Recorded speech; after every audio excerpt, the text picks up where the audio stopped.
Hi, I'm Fawn Germer, And I'm Michelle Brigman. and this is the Hard Won Wisdom Podcast. Today, you're getting a repeat because we're in between season 3 and 4. So we have picked some of the most inspiring guests we've had so you can get a jolt of wisdom from them while we wait for that November 1st launch of season 4 and work on some projects near and dear to us. Michelle, what are you up to?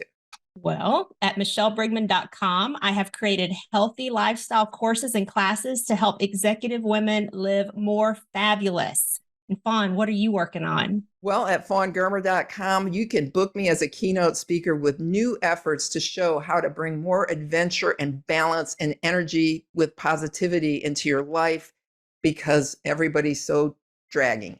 And these are coping strategies. Just visit fawngermer.com and we will see you all November 1st because we've got really the mother load. Welcome to the Hard Won Wisdom Podcast with best-selling author Fawn Germer and corporate innovator Michelle Brigman. Come here weekly for career and life-changing conversations with some of today's most influential thought leaders, senior executives, and trailblazers who will share their mentoring wisdom. This podcast is brought to you by the Women's Leadership Network.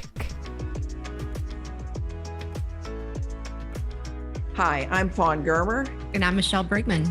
And this is the Hard Won Wisdom Podcast. Today, we're here with China Widener, who I met several years ago as a speaker. And I've got to tell you, when I saw her as a person in the audience, I was blown away by the force of her presence. This is someone who has moved me and inspired me and who I knew instantly I wanted to be friends with. So I'm so pleased to share her with you because she's so wise and she's got it figured out. Boy, this woman works hard. So China, you've got some constraints about what you can say about what you do. So I'm going to let you handle the introduction for yourself.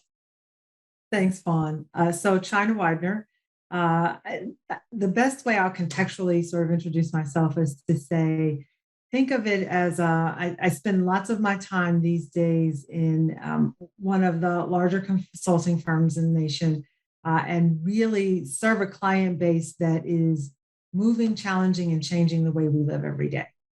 And that's frankly what gets me up in the morning is that kind of impact, that kind of engagement, that kind of work, if you will. And you have a very high profile, significant position there. But your background is law. It is. And so the funny thing about it is I came to where I am through I would say to you, not a path less traveled. I'm not even sure it was a path ever traveled.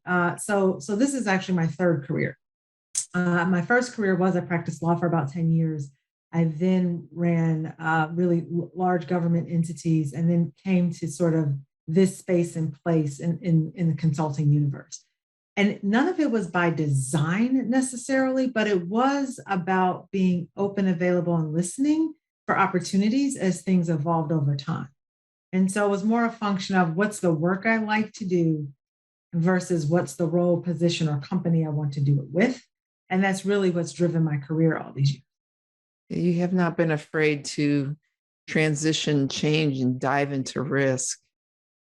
But you had some lessons in fortitude and some good role models. And just tell us a little about who you are and what your background is.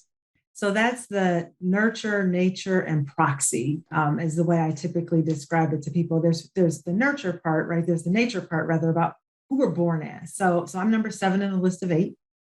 My parents were interesting and amazing people who I've long said, if education had been an opportunity for them at their point in life, it might look very different. But they didn't have that. What they had was a lot of motherwit, a lot of street smarts, and a lot of grit. And so when you're number 7, there are a lot of things in life that you learn very early. I'm born on a team. When I showed up, they were already present. They were already accounted for. Everybody had their roles in their position in space. So I had to carve out my own. Cute lasts until you're about 3, and after that, nobody cares. And so you're forced to understand the difference between power and influence early. It's a lot of what is anchored in who I am by virtue of that birth order. The nurture part of that's about how you grow. My mother, God love her, and may she rest in peace, but there are 8 of us. My mother had an 8th grade education, but at 50, she went and got her GED. At 53, she decided to go get an associate's degree. And so what she represented and what she always said to us, which was, just because you are born here doesn't mean you are of here. And that's a function of what you choose to do in your life. So while we grew up in really the inner city, what we always understood was the options and choices were about whether we were willing to go out, engage, talk to, do the work, if you will, and not other people's work, just our best work. And so those messages, right, around sort of recognizing that you have to meet the world head on, in her words, head up, shoulders back, chest out, and then what happens will happen. And so that part of the nurturing of me is also a lot of, to your point, around the notion of I'm always willing to take on the next thing. It's because those were my messages, right? My parents said, why not you? Why not that? Why not that opportunity? And so I get that they won't all turn out, but I also get that more of them will, the more I engage. And then there's proxy. Proxy is about what you choose in life. That's the adultness, right? That's the leaving the family nest and saying, who do I want to be? Who do I want to be with? Who do I want to be around? What do I want my friend circle, my professional circles all to look like? And how am I going to make those choices? That's the proxy part of who we are. And in my world, it is a rich fabric, I have to say, because it's again, a function of substantively, who are you? What do you want? Who am I? What do I want? And how do those things mesh? It's, in fact, if you think about how we met, it was a bit of that, right? It was, oh, I'm fascinated by what you're saying. You have interest in what I'm saying. Let's have a conversation about that. On the surface, we might not look like we would become friends, but if you just scratch a little bit, what you find is you get some really interesting relationships over time that are unexpected and frankly, jewels throughout the course of your life. So I'm really curious more about your parents, and I love the lessons they gave you. Then tell me a little about them. What gave them this ability to push their kids into dreaming more and having more, and then how they reacted, and then how the other kids did? So it's interesting. In a lot of ways, the 8 of us have all achieved in our own right? So my brothers all have, 30 plus year military careers, ascending to, their highest level in their worlds and what they could do as non-commissioned officers. My sisters all have, it's an entrepreneurial spirit that we all have. So, and it's because my father's words were, listen, you can't make enough money working for anybody else when you have 8 children and no education. So we got to do this for ourselves. And so they were always in business for themselves, from record stores to gas stations to bars. And all of those were very people-oriented businesses, if you think about it, right? And so you need to draw people into you. And while they didn't necessarily have the MBA knowledge or skill about what it takes to run a business, what they absolutely knew, and I think what they passed on to all of us, is the fact that people, no matter what walk of life, no matter from where they hail or what they do, ultimately are looking for the same thing. They're looking to belong, they're looking to be engaged, they're looking to be seen. And if you see them and engage them, if you give them a sense of this is a place where they can be, they will come to you. And so our gas station didn't just sell gas, it also became a bit of a gathering place. The bar didn't just sell alcohol. There were people who were regulars in a way that sometimes I'm not sure exactly how much drinking was really happening. There was a point at which the kids all had to leave. But there was also just a different kind of community in those places. And the same thing was true with the record store. So what it told us, which was you can engage anyone. What they did, which was as a child, I abhorred it, to be perfectly honest. As an adult, I'm so grateful every day for what they did, which was, in many instances, it didn't matter what it was. You could be in a store, returning an item, and my parents would say, you go do that. You go have that conversation. And we would say things like, but that's a fill in the blank adult, that's a manager, and they would say, and everybody puts their pants on one leg at a time. So you need to go ask your question. I'm not going to speak for you, or you will never learn to speak for yourself. And while, as you know, as a child, and they started this very early and it was very consistent, it was a little daunting, to be sure. But ultimately, what you learn is, if you just talk to people, regardless of where they are in the world or what you need from them, you have a right to the exchange. And I think underneath it, it's that notion that you have a right to ask, you have a right to request, you have a right to require, right? Is something that I think a lot of times people don't learn early enough. And so the consequence is you accept what's given to you as opposed to requiring more from yourself, from other people. And that's the thing at its core that I think was brilliant. And whether it was brilliant by luck or design, I don't know. But in the long run, for all 8 of us, it has served us incredibly well.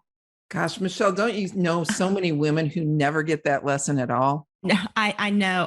And I'm sitting here having the moment of realizing exactly how you described her as just commanding the room, because you have been dropping so much wisdom on us right now. Right. I'm diligently taking notes, but I kind of like this theme we're going down of sort of this linear progression. And I want to ask, you mentioned earlier, when you see someone being seen, people want to be seen. So who saw you in college? Who had an influence on you there? Yeah, so I had 2 fascinating and polar opposite experiences in college, both of which have shaped me in very different ways, but ultimately in extremely positive ways. So the first experience really was, I think I was sophomore year, I decided I was going to be, a leader in our dorm. And so there was a leadership program. And so the program, we went through our training and they were having this dinner event afterwards, right? And so, as these things go, well, like we're all 19, right? So we go, oh, you're going to change clothes? I'm not changing clothes. Nobody's changing clothes. Great. We're going to all go like we are. Somewhere there was a decision shift. I didn't get the memo. So I show up at this thing and I'm still in the shorts and t-shirt that we were in all day. And at that point, I had a choice to make. I could either walk back down the hill, change clothes and come back, or just go as I was.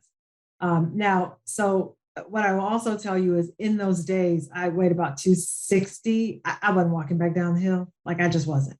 And so I go ahead and go in. I'm standing at the buffet line. A gentleman comes up behind me. In those days, I would probably have said to you, old guy, but I realized today was probably like 42. And he says to me, so you're either incredibly confident or incredibly confused. And I turned around and looked at him and I said, tell me why it matters. And he said, okay, then I'm going to go with confident. I said, okay, who are you?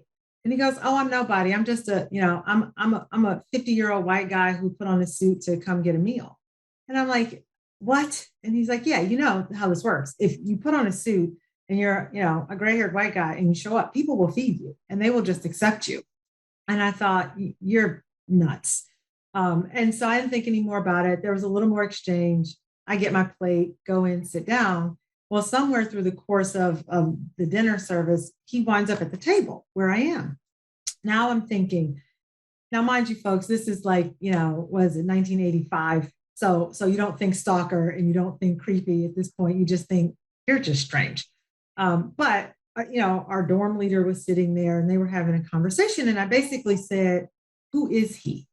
And he said, I'm nobody. And she didn't answer. And so all night long, this went on. He said, I'm nobody, it doesn't matter. But he did say something interesting, which is he said, I'm somebody who nobody ever calls just to see how I'm doing. They only call to ask for something. So I make a mental note. And now fast forward, I'm determined to figure out who this man is, because that's who I am as a human. And so I do figure out who he is. It turns out he was the senior VP of student affairs. So I go to his office. And I say to his administrative assistant, I don't want you to disrupt him or disturb him. I just want you to give him a message, which is, I just stopped by to see how he was doing. And I was going to leave. And she said, no, I really need you to wait. He comes out. I don't know what he was doing. He comes out and he says, oh, so confident and smart. I got it.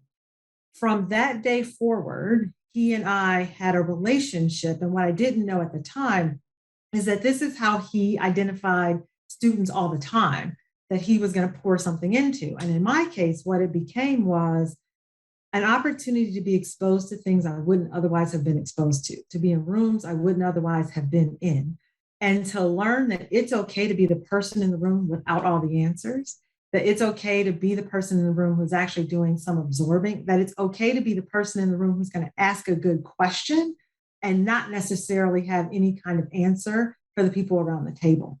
And so he did that. I would get 2 tickets to events or things or invites that I didn't know sometimes what they were or even why I was going. He was smart enough to know that a 20-year-old and 19-year-old is probably going to take a friend if she's going to go, as opposed to going alone. And the thing is, he never asked if I went. Sometimes I would bump into him at these events, and sometimes I never saw him.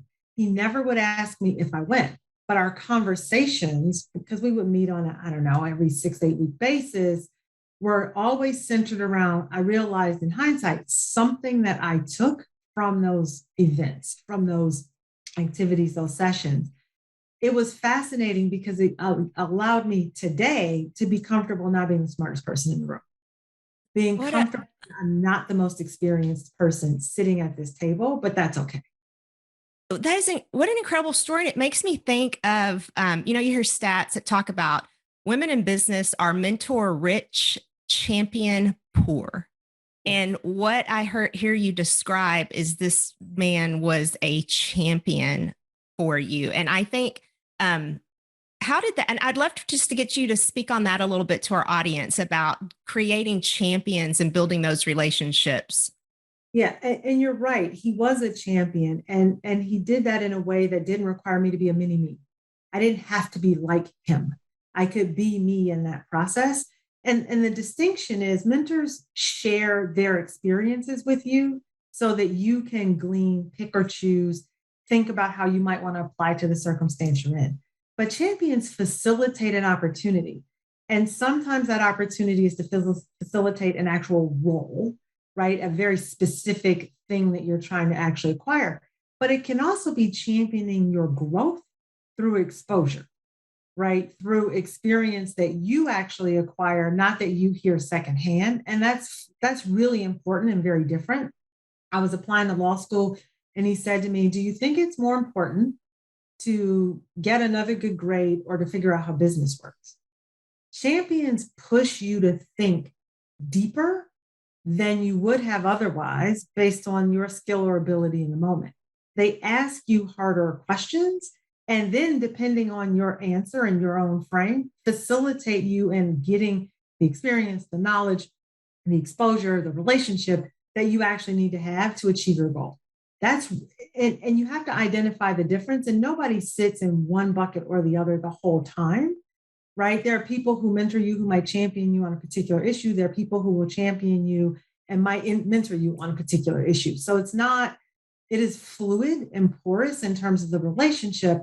But if you're asking people to do something for you and they choose to do that, they are championing you. And that comes with some exchange of responsibility, right? And ultimately. And so I know the difference when it's happening, because with champions, what I would say, at least my own personal philosophy is, when I show up, it's a lot like with my parents. You are representing me out there. So it's not just about what you choose. It's also about how what you choose reflects on me. And so I'm also cognizant of that, because a champion could place their bets on somebody other than you, right? It's their choice. It's their prerogative.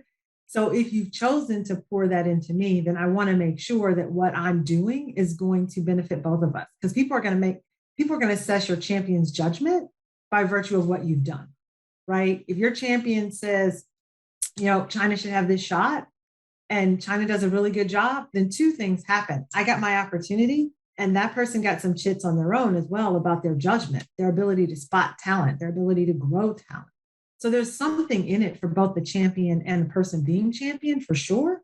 But we don't always ask for what we want or need. And 2, we don't always follow up even when the offer is there, because sometimes the offer is more subtle than we think it is. Well, can you hit on that just a bit more? Because I think this is just because I think this is such a challenge for women as they hear you should ask for it, but like some practical tips on asking and what that feels and looks like.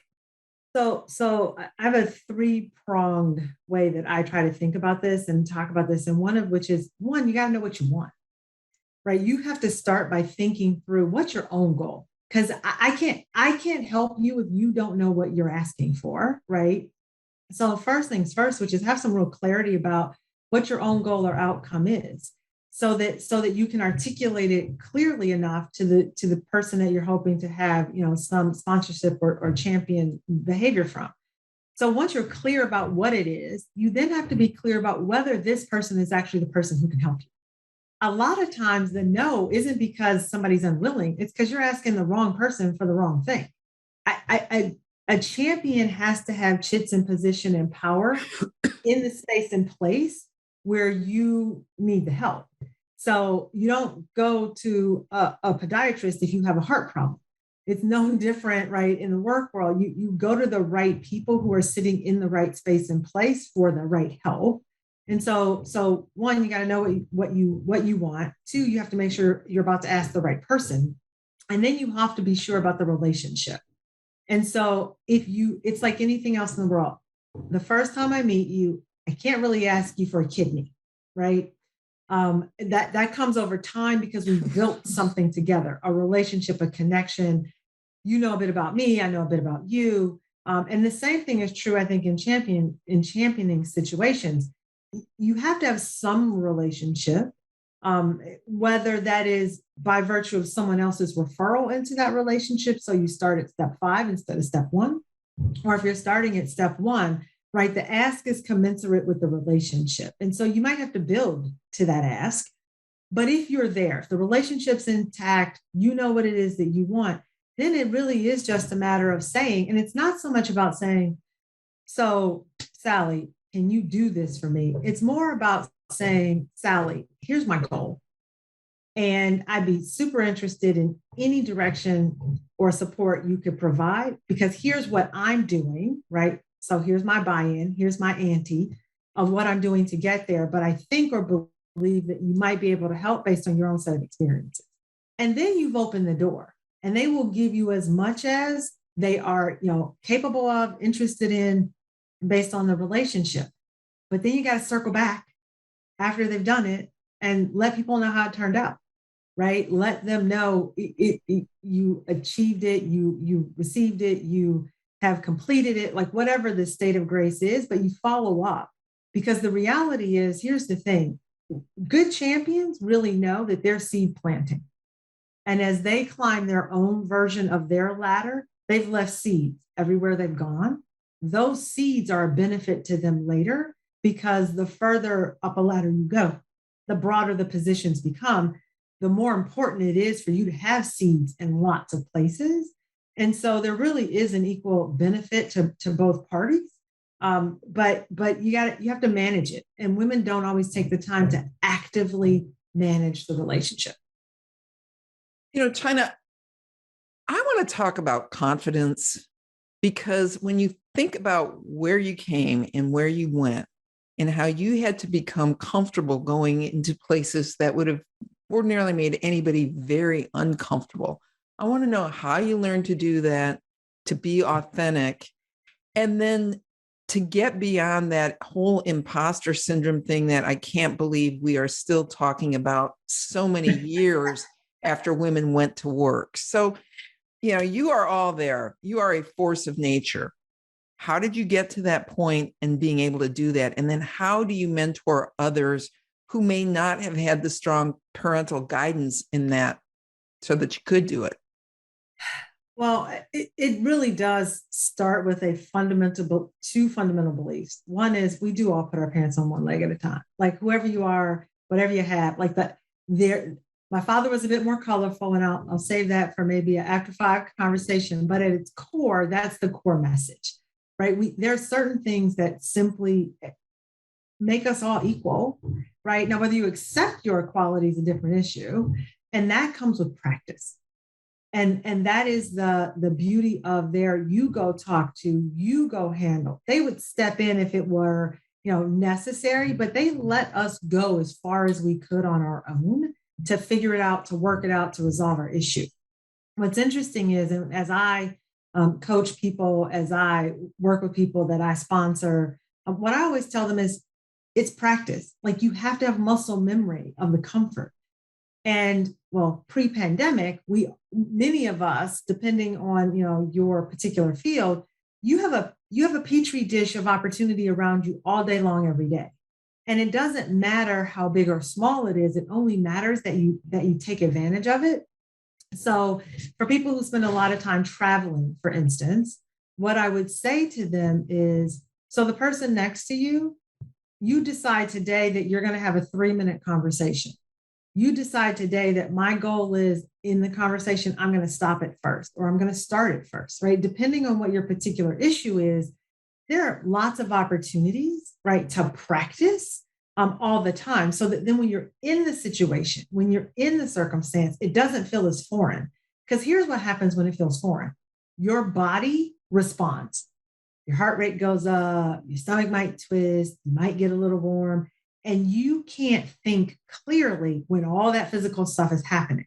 So you have to put yourself in enough of the circumstance so that the physical part isn't distracting anymore. It may still happen, but you're comfortable with it. You know what it is, and you can actually ignore it and set it aside so that you can show up, think about what's happening in the room at the time, respond in a way that makes sense based on, the chair you're occupying in that room.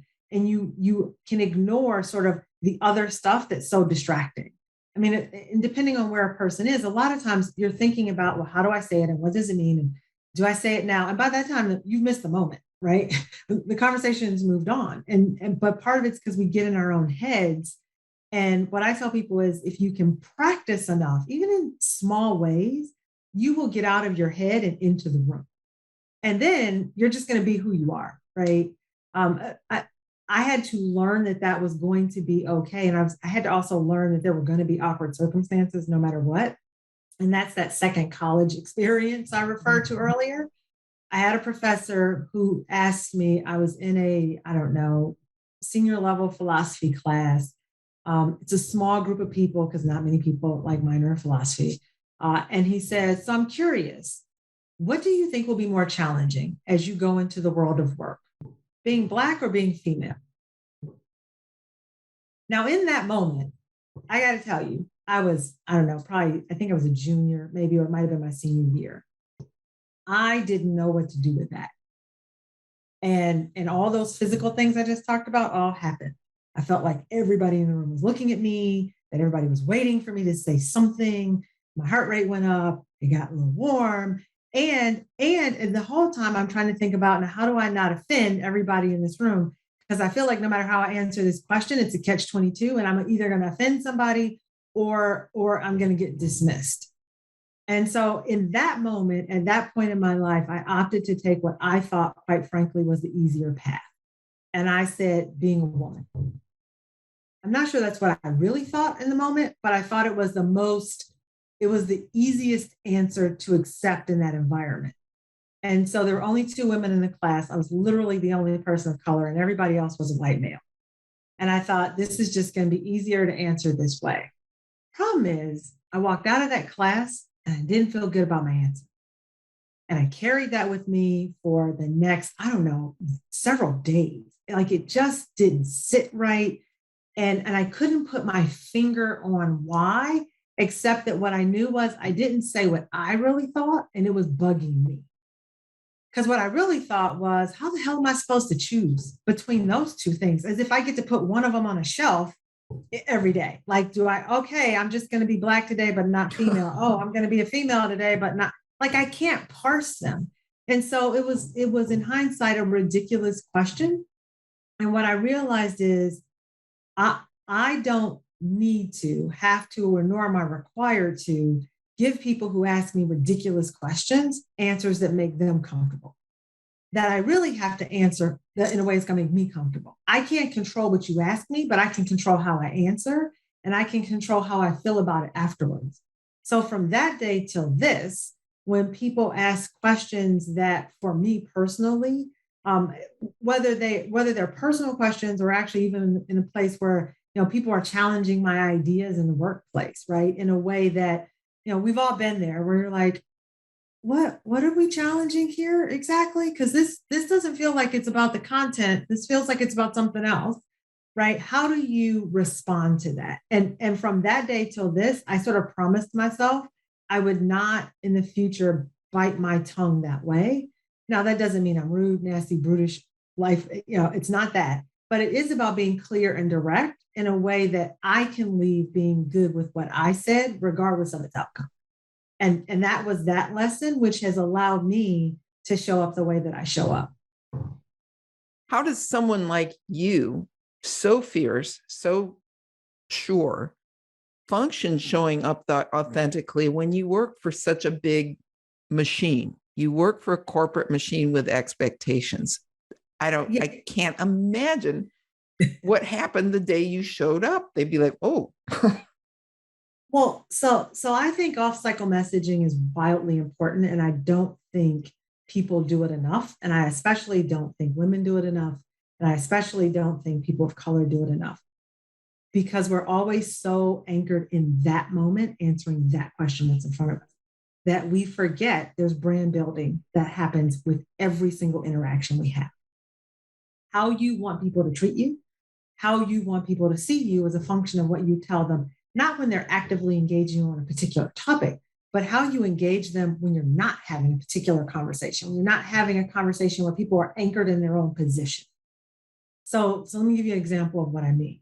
When I was interviewing, and this is now 15 years ago, I said to the person I was having a conversation with, listen, look, because at that point I was early 40s. And I said, so here's the thing. I don't know if there's a place in your organization for a person like me. And they said, well, what do you mean? I said, well, I'm a motorcycle riding, tattoo having, lesbian mother of two who bakes. I don't know. Repeat that so everybody gets every syllable of that. Do it again a little louder. What I said to them was, I said, listen, I'm a motorcycle riding, tattoo having, lesbian mother of two who bakes. All of her is going to show up. And what I need to know is there a place for someone who's going to bring all the attribute that I just described to your organization? Because that's who's going to show up on some Monday morning. And if it's not, okay, let's enjoy the steak and move on. I'm good with that. But if there's a place for it, then let's keep having this conversation. And the fascinating response was to me at the time, because lots of people said to me, as I had said to them, I was having conversations with this particular entity, had said, really? Oh, I don't know. So the lesson in this is lots of times people's perception of an entity, and therefore what we then internalize about that entity, instead of asking the question, we then make a bunch of decisions based on what everybody else has told us they think about that entity, instead of us asking the question head on. So when I was in this process, people were saying, oh, really? Because that's an old boy world. And really, you think? And I said, listen, I don't know from Adam, so I'm going to go ask, right? So the response was, yeah, absolutely, because that means you have an opinion. And that is what matters here, that you have a point of view, that you can show up and have a point of view, because that's what we offer, right? And so what was fascinating is I said, all right, great. And fast forward, I took the role. I honestly didn't think I'd stay that long. It's been 15 years. It's been an amazing and awesome run. And the reason is because that one statement about you have to have a point of view, that's what we value, has served well. It has always meant that I've had the latitude, the opportunity to, in fact, offer my point of view. Doesn't mean everybody agrees. My wife bought me a t-shirt that says, I'm not for everybody. So I get that. But I've always had the opportunity to say what I believe needed to be said in whatever room I was in. And there have been instances where it's changed the direction in the conversation, and instances where we simply disagreed. And it's all been okay, because at the end of the day, the outcome is going to be the outcome. And if you have a diverse enough team you should have a lot of rich discussion to get to the bottom line. The question in art is, will somebody hear you when you say what you say? Will you be singing and will you be heard? And if those two things are true, the rest of it is honestly just unfolds in amazing ways. I think you were exploring that, right? With your question, you were exploring, is there someone at this company that's going to hear me when I do these things? And so you have a right to interview and ask those types of questions. Yes. I wanted to take a minute to understand, in the environment where you work, it's demanding and things are changing around. How do we take care of ourselves, find harmony between our work and our life? And you've talked a lot about being able to bring your full self. So how do you manage the demands of work while protecting who you are and what your needs are on a more personal level? So first is you got to be honest with who you are. I am the equivalent of an alcoholic who works in a bar. And I have been in every single career. Like, it has nothing to do with this place or this time. It is literally who I am. I'm an all in kind of girl. And because that is who I am as a human, I tend to gravitate toward places that want more, require more, need more of you, because that fits. And so first point of order is know who you really are and what really works for you. I've said to many people, I literally don't work different hours today than I did when I was practicing law or working in government or today. I've always worked the same way. There's a couple of hours in the middle of a day where I go, I'm not doing that because I'm doing this other thing. When the kids were small, it was them. When the kids weren't small, it became my brain just doesn't work between like 5 and 7. So I'm just not going to do anything then. So you got to know who you are, because wherever you go, your habits, for good, bad, or otherwise, are all going to show up with you. Right. And so knowing who you are and then communicating to people what you need in order to do your best work. Right. And so I'm a night person. I've always been a night person. I was born and raised a night person. And so consequently, I do a lot of work after midnight, always have. Right. So I say to people, right, here's the deal. Like, if I have to think hard between 5 and 7, like, I'm like, hey, that's when my brain takes its own rest break, right, to recharge for what's going to happen between 10 and 2. Mm-hmm. You got to know that about you and then integrate it in a way that works. One of the first things I do with my teams is to say, I ask people, when do you work best? When are you firing on all cylinders? And one of the first things I used to do was then make a time calendar of the team's optimal hours of work. So that when we had to go through reviews for deliverables or produce really important documents that multiple people were going to touch, the idea was to move them along everybody's best hours of work where we could. Why? Because you work a lot less harder when you're fully on. And you work a lot harder when you're not trying to wedge it into a time that's your own mental downtime. And so that way I got the best of everybody over a 24-hour period, which means we get a better product sooner, faster, because everybody's working at their moment of their best. For some people, that's 5 a.m. For some people, that's 2 a.m. The art is if you can balance that and give people that latitude to work when they work best. Now, we all have to work all day. Like, we all get it. But when I need you to do something that's truly intense or has a relative level of importance that's even higher, right, for whatever reason, optimizing when people are at their best makes everybody's life easier. You have to know that about you, though. You have to sit back and say, when do I do what I do best? And then arrange your schedule to manage your energy, not your time.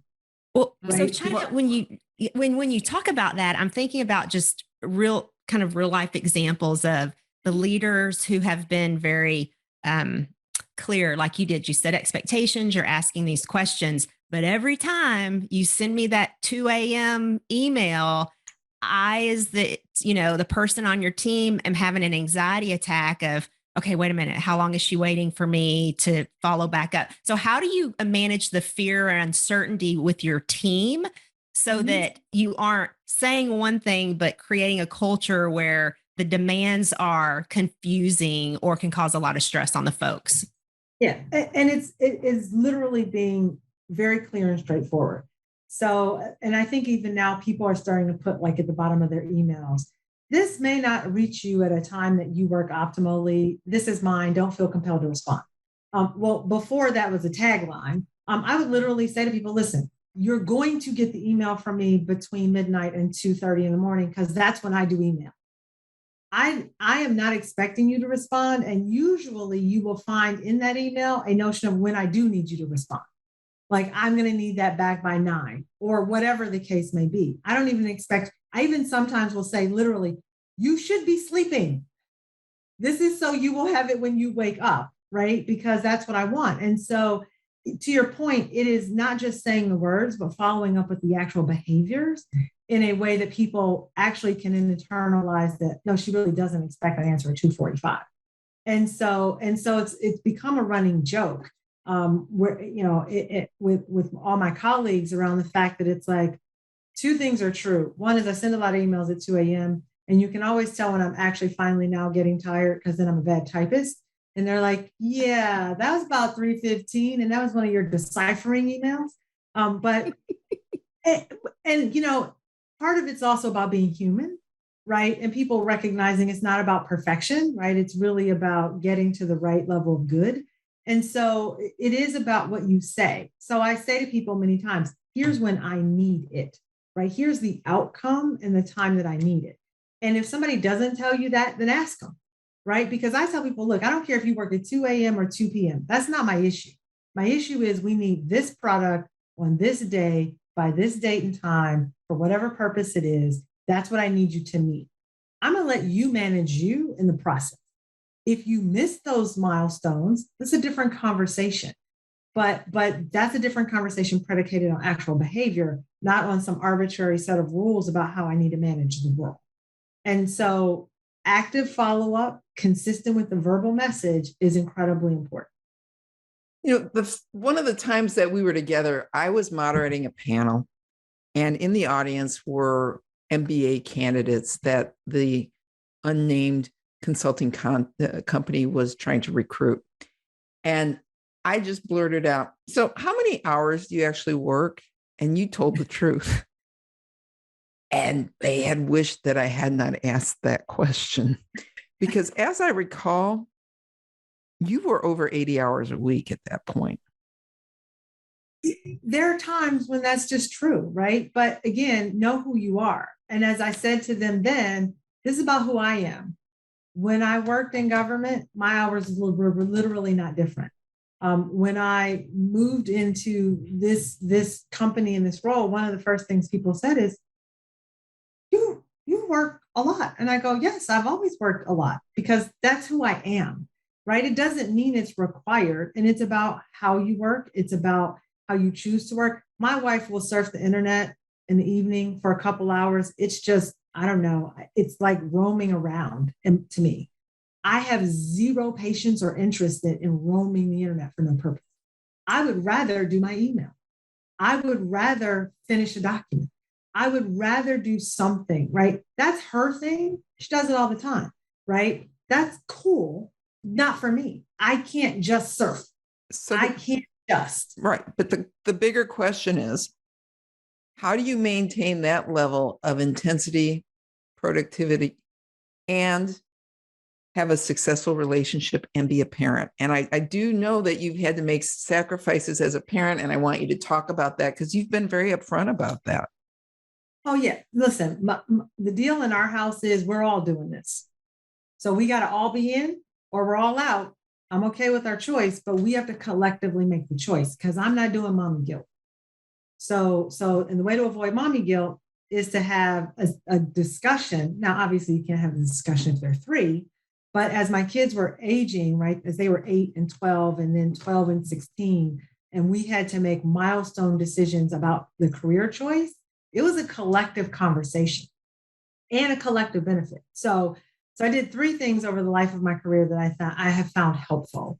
The first of which is it's more about consistency than quantity. So remember, I'm one of 8, we ran our own business. My parents never showed up to anything ever, because if they weren't working, we weren't actually earning money to feed ourselves. So you go play basketball. The deal was I'll come to 1 game a year right? I'll come to one concert a year. I'll come to, when you start having 8 kids like that, it becomes a lot anyway. And so the reality is I'm like, oh, because I counted for one. I looked forward to that one game where I knew that they were going to show up, the one play that they were going to show up. It was up to me to tell them which game, which play, and then they showed up for that thing. I've patterned that, right, in my ring of my own kids. I only had 2, so I could give them more opportunities than one. But the deal was, you tell me, and they were, sports kids and debate kids and, all this stuff that happens at Tuesday at 5:30 in the afternoon. Like, who does that, right? But that's what schools do. And so I said to them, listen, here's the deal. There are 4 things. 1, you get 4 dates. You need to tell me what 4 things you want me to attend this semester, and I will be there. Come hell or high water, I will be there. And I will always be home for you to wake up to on your birthday. Period, full stop. That off-cycle messaging thing I was talking about earlier, all of my clients, many of my colleagues all know at the time I had this 4 event rule. And they knew it because I talked about it generally in due conversation, where I'd say, somebody say, how do you do this? How do you travel so much? I'm like, well, it's easy because my kids each get 4 things. They get four events, 4 days that it means I won't travel and I will be there to, be in the audience for that thing. When we weren't scheduling a meeting, when we weren't talking about, on-site time, when we weren't talking about, it was just conversation. And what would happen is over time, people, when those days will eventually roll around and somebody'd say, oh, can you do a meeting on? And I go, that's one of my 4. And they go, oh, no, we'll pick a different day. I didn't even have to ask for an accommodation because people understood the philosophy. That off-cycle communication, that off-cycle messaging, so people understand how you made priorities in your life, what they look like. I'm not handing over my personal calendar, but I'm giving them some nuggets that will help them understand my approach to availability, my approach to, being available for my family, being available for them. And with that knowledge, people will actually adjust, generally speaking.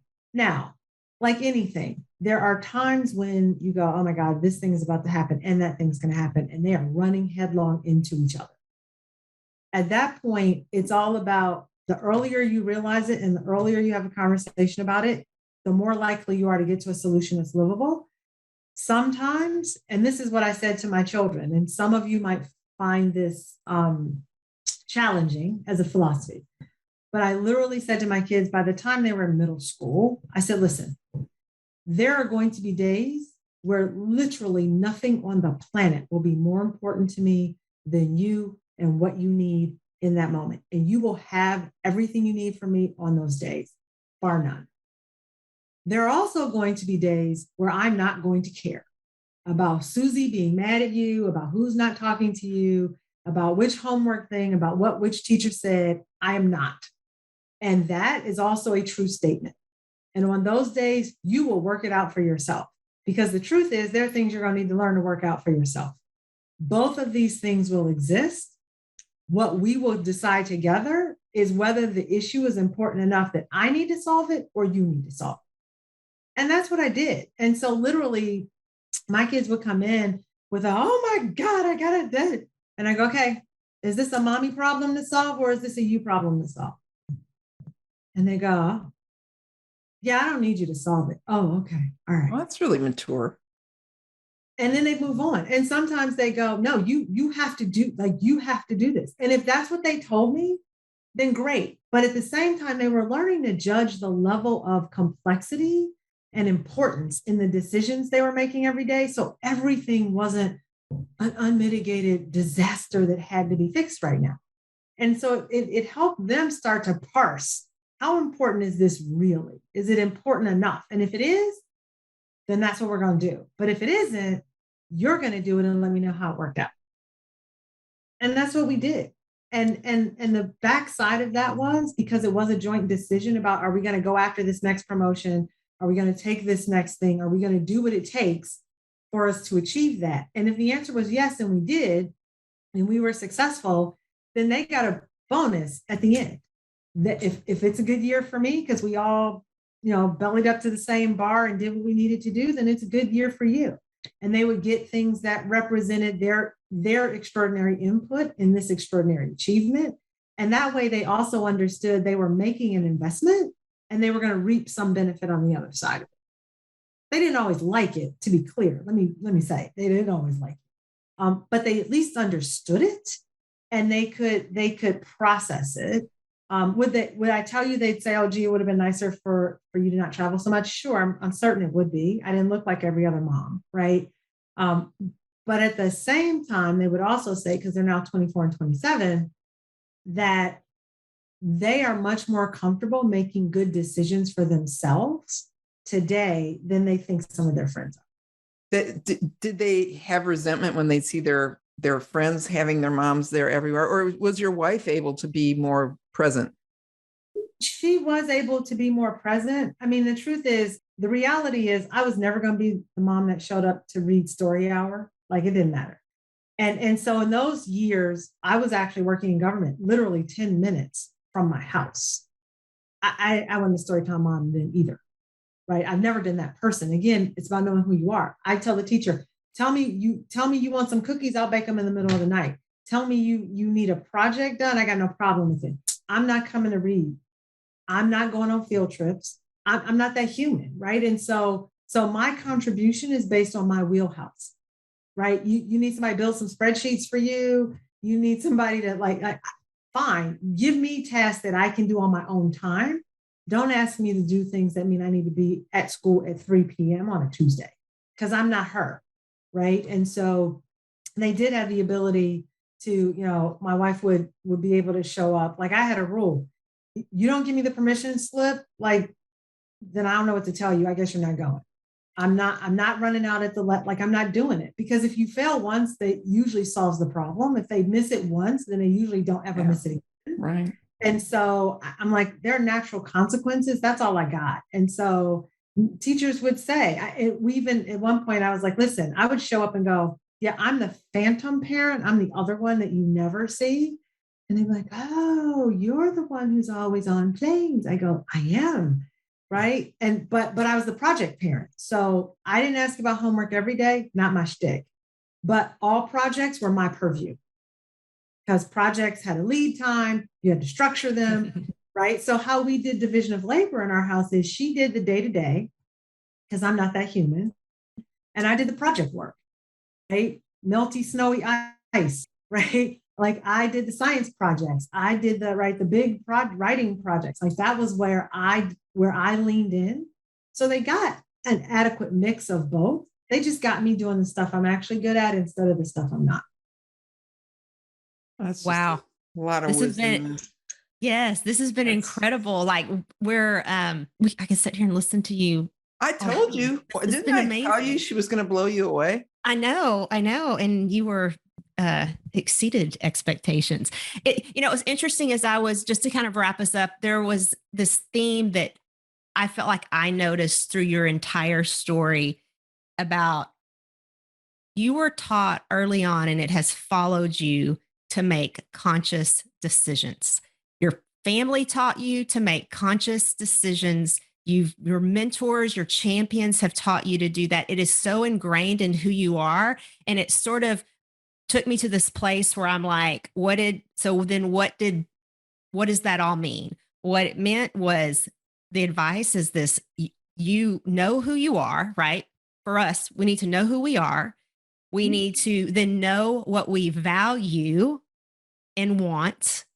We then need to honor that, and we honor that by asking for it as well as communicating it.